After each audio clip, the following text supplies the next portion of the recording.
اعوذ باللہ من الشیطان اللعین الرجیم بسم اللہ الرحمن الرحیم الحمد للہ رب العالمین وصلی اللہ علی سیدنا محمد وآلہ الطیبین ولعن الدائم علی اعدائہم اجمعین۔ دعائے شریف کمیل کا یہ جملہ کہ وَبِوَجْهِكَ الْبَاقِي بَعْدَ فَنَاءِ كُلِّ شَيْءٍ، اس میں جو مورد بحث کلمہ ہے وہ وجہ ہے، صورت خدا، وجہ خدا۔ اس میں عمدہ 3 مبحث ہیں کہ 2 مبحث کو ہم طے کر چکے ہیں۔ ایک مبحث وجہ کے اطلاقات کہ وجہ کا لفظ کس چیز پر اطلاق کرتا ہے بیان ہو چکا ہے، اور دوسرا مبحث کہ وجہ اللہ سے مراد کیا ہے۔ روایات کے روشنی میں، علماء کے اقوال کے روشنی میں ہم نے عرض کیا کہ 6 یا 7 معانی اور توجیحات، تعویلات بتائی گئی ہیں جو وجہ اللہ سے مراد ہے۔ اب سوال یہ ہے کہ آخری 2 تعویل یہ تھیں کہ وجہ اللہ سے مراد انبیاء کرام ہیں، اور اس کے علاوہ وجہ اللہ سے مراد ائمہ طاہرین علیہم السلام کی ذات ہے۔ نحنو وجہ اللہ، یہاں امیر کائنات کے لیے حدیث میں آیا ہے کہ یا علی انا رسول اللہ و مبلغہ، میں اللہ کا رسول اور اس کی تبلیغ کرنے والا ہوں۔ وانت وجہ اللہ، اور تم اللہ کے وجہ ہو، تم اللہ کی صورت ہو۔ تو یہ ائمہ طاہرین نے جو اپنے آپ کو وجہ اللہ کہا ہے روایات میں کہ ہم وجہ اللہ ہیں، اس سے مراد کیا ہے؟ واضح رہے کہ وجہ کی جو ہم نے معنی بیان کیے تھے وہ معنی عمدہ 2 معنی میں تقسیم ہوتے ہیں۔ ایک یہ کہ وجہ سے مراد ذات باری تعالیٰ ہو، اور اس کا دوسرا معنی جو جمی معنی کو شامل ہے وہ یہ کہ وجہ سے مراد ہر وہ شے ہے جس شے کے ذریعے سے انسان خدا کے روبرو ہوتا ہے، خداوند قدوس کی طرف جس شے سے متوجہ ہوتا ہے، قریب ہوتا ہے، اس کی پہچان پیدا کرتا ہے اپنے اندر، وہ شے وجہ اللہ ہے۔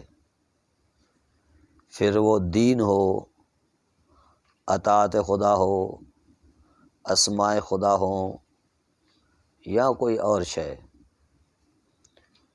تو وہ وجہ اللہ کے معنی میں ہے۔ جس بھی شے سے خدا آپ کے لیے ظاہر ہوتا ہے، کیونکہ وجہ شے وہ ہے جس سے شے ظاہر ہوتی ہے، اور جس کے ذریعے سے ہم شے کے روبرو ہوتے ہیں، آمنے سامنے ہوتے ہیں، اس کی طرف توجہ کرتے ہیں۔ اگر یہ وجہ ہے تو ہر وہ شے وجہ ہو سکتی ہے جس سے انسان خدا کی معرفت حاصل کرتا ہے، جس کے ذریعے سے خدا کے قریب ہوتا ہے، جس کے ذریعے سے خدا کے ساتھ روبرو ہوتا ہے، تو وہ شے وجہ کے معنی میں آ سکتی ہے اور وہ وجہ ہے۔ تو اس اعتبار سے وجہ کا اندازہ محدود نہیں ہوگا،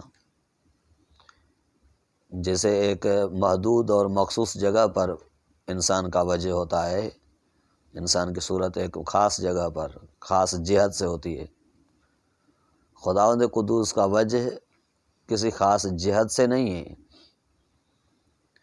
ایک طرف خاص جہت سے نہیں ہے، بلکہ سورہ بقرہ آیت نمبر 115 میں آیا ہے کہ فَأَيْنَمَا تَوَلُّوا فَثَمَّ وَجْهُ اللَّهِ، جس طرف بھی دیکھیں گے آپ کو وجہ خدا نظر آئے گا۔ یہ جس طرف بھی دیکھیں گے آپ کو وجہ خدا نظر آئے گا، آپ خدا سے روبرو ہوں گے، اس کا معنی یہ ہے کہ ہر شے وجہ اللہ ہے، کیونکہ ہر شے سے خداوند قدوس ظاہر ہوتا ہے، ہر شے اس کی علامت ہے، نشانی ہے۔ جب ہر شے اس کی علامت اور نشانی ہے تو ہر شے سے وہ ظاہر ہوتا ہے، ہر شے سے اس کی پہچان ہوتی ہے، تو ہر شے اس کے لیے وجہ ہے۔ اس باب میں ایک روایت بھی ہے کہ مدینہ منورہ میں نصارہ کا رئیس جاسلیق 100 نصارہ کے ساتھ ایک دن آیا اور آن کے اس وقت کا جو خلیفہ تھا اس سے سوال کیے، دین کے متعلق کچھ سوالات تھے اس کے پاس، لیکن وہ قانع نہیں ہوا، وہ مطمئن نہیں ہوا ان جوابات سے۔ تو جب وہ واپس ہو رہا تھا تو سلمان فارسی سے اس کی ملاقات ہو گئی۔ جیسے سلمان فارسی سے اس کی ملاقات ہوئی تو سلمان فارسی نے اس سے آنے کی وجہ پوچھی کہ کیوں آئے تھے آپ؟ تو اس نے کہا کہ میرے پاس سوالات تھے، وہ لے کے آیا تھا، لیکن جو مجھے جوابات ملے میں ان سے قانع نہیں ہوں، مطمئن نہیں ہوں۔ تو سلمان فارسی نے کہا کہ آؤ میں آپ کو ایک شخص کی طرف لے چلتا ہوں جو حقیقی وارث نبی ہے اور اس کے علم کا باب ہے، میں اس کے پاس آپ کو لے کے چلتا ہوں اور آپ قانع ہو جائیں گے۔ سلمان فارسی ان افراد کو لے کے، اس رئیس کو لے کے جناب امیر کی خدمت میں آیا۔ تو اس جاسلیق نے، جو رئیس نصارہ تھا، جو ایک پورے گروہ کے ساتھ آیا ہوا تھا، اس نے سوالات کیے۔ ان میں سے ایک سوال یہ تھا کہ خداوند قدوس کا جو وجہ ہے، چہرہ ہے، وہ کس طرف ہے؟ دیکھیے، انسان کا چہرہ ہے، حیوان کا چہرہ ہے، وہ کسی خاص جہت سے ہوتا ہے، کسی خاص طرف سے ہوتا ہے۔ تو اس نے سوال کیا کہ اللہ تبارک و تعالیٰ کا رخ انور کس طرف ہے؟ تو مولا نے محسوس جواب دینے کے لیے کہ وہ حس کر سکے جواب کو، آگ کو منگوایا، کہا کہ لکڑیاں اور آگ جمع کی جائے۔ جیسے لکڑیاں آئیں اور آگ آئی تو اسے لکڑیوں کو جلایا گیا آگ سے۔ جیسے ہی آگ اچھلنے لگی اور وہ بھڑکنے لگی تو امیر کائنات نے اس جاسلیق کو کہا کہ اب بتائیے کہ اس آتش کا رخ کس طرف ہے؟ یہ جو آگ جل رہی ہے، اس کا رخ کس طرف ہے؟ تو اس نے کہا کہ اس کا رخ تو ہر طرف ہے، ہر طرف اس کا رخ ہے، ہر طرف اس کا منہ ہے۔ مولا نے فرمایا کہ یہ مدبر ہے، صنعت ہے، یہ کسی اور کی تدبیر شدہ شے ہے، کسی اور کی بنائی ہوئی شے ہے۔ جب آپ اس کا رخ انور معین نہیں کر سکتے تو اس کے خالق اور صانع کا رخ کس طرح معین کر سکتے ہیں آپ؟ پھر امیر کائنات نے یہ آیت پڑھی کہ اینما تولوا فثم وجہ اللہ، جس طرف بھی آپ دیکھیں گے آپ کو وجہ خدا نظر آئے گا، اس کا رخ انور جلوہ کرتے ہوئے نظر آئے گا آپ کو، منور ظاہر ہوتے ہوئے نظر آئے گا آپ کو۔ تو ہر شے جو اس پر دلیل ہو، جو اس کو ظاہر کرنے والی ہو اور اس کے ساتھ روبرو کرنے والی ہو، وہ وجہ خدا ہے۔ ویسے بھی وجہ اللہ سے مراد وجہ اللہ ہے، یعنی ایک وجہ ہے، ایک ذات ہے۔ یعنی وجہ اللہ کا اطلاق ذات پر گرچہ ہو سکتا ہے جیسے اور اسماء و صفات کا ہو سکتا ہے، لیکن یہ اسماء و صفات کی طرح ایک صفت ہے۔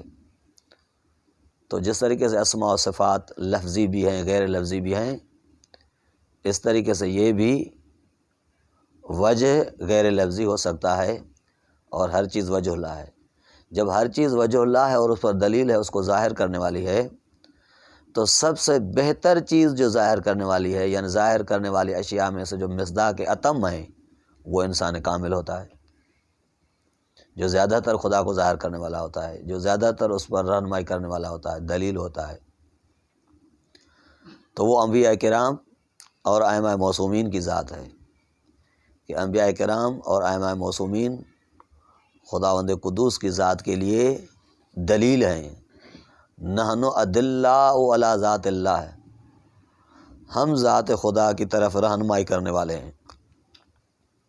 کنت کنزا مخفیا فاحببت ان اعرف فخلقتک یا محمد، میں چھپا ہوا خزانہ تھا، اور جب میرے اندر یہ محبت پیدا ہوئی کہ میں اپنے آپ کو ظاہر کروں، تو اظہار کے لیے آپ کو خلق کیا اے خاتم النبیین۔ تو رسالت مآب کا وجود اظہار خدا کے لیے ہے۔ اظہار خدا جس طریقے سے بھی ہو وہ وجہ خدا ہے، ولا وجہ کا اطلاق کوئی جسمانی عضوے پہ نہیں ہوتا، اظہار پر ہوتا ہے، تجلی پر ہوتا ہے، ظہور پر ہوتا ہے۔ جس طریقے سے اس کا ظہور ہو، جس طریقے سے اس کی تجلی ہو، جس طریقے سے اس کی شناخت ہو، پہچان ہو، تو وہ شے اس کے لیے وجہ ہے۔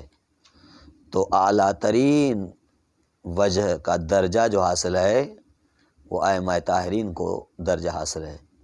اسی لیے مولا صاحب الزمان اجل اللہ فرجہ شریف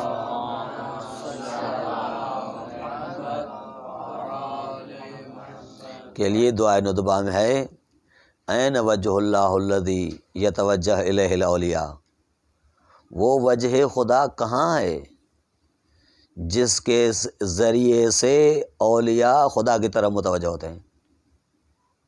یعنی یہ مولا صاحب زمان وجہ اللہ ہیں، اس طریقے سے علی بن ابی طالب وجہ اللہ ہیں، اس طریقے سے رسالت مآب وجہ اللہ ہیں، اس طریقے سے بطول کبریٰ وجہ اللہ ہیں۔ یہ وجہ اللہ ہیں کہ ان کے ذریعے سے تجلی خدا ہوتی ہے، خدا کا ظہور ہوتا ہے، خدا کی پہچان ہوتی ہے۔ تو اس وجہ سے انبیاء کرام ان کے دین اور ان کے شریعت، ان کی اطاعت کے اوپر وجہ اللہ کا لفظ اطلاق آتا ہے۔ تو ائمہ طاہرین کی جو بھی روایات ہیں وہ اس معنی میں ہے کہ ہم سے خدا کی معرفت ہوتی ہے، ہم ذریعہ معرفت ہیں، ہم دلیل ہیں رضائے رب کے اوپر، ہم رضائے رب کو ظاہر کرنے والے ہیں۔ تو رضائیت اور غضب یہ وجہ سے ظاہر ہوتا ہے نا، کہ یہ راضی ہے اور یہ غضبناک ہے، یہ وجہ سے ظاہر ہوتا ہے۔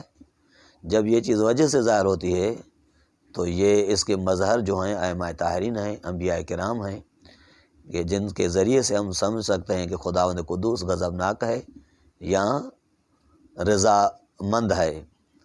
تو یہ رضا اور غضب کا ظہور جن افراد سے ہوتا ہے وہی وجہ اللہ ہیں۔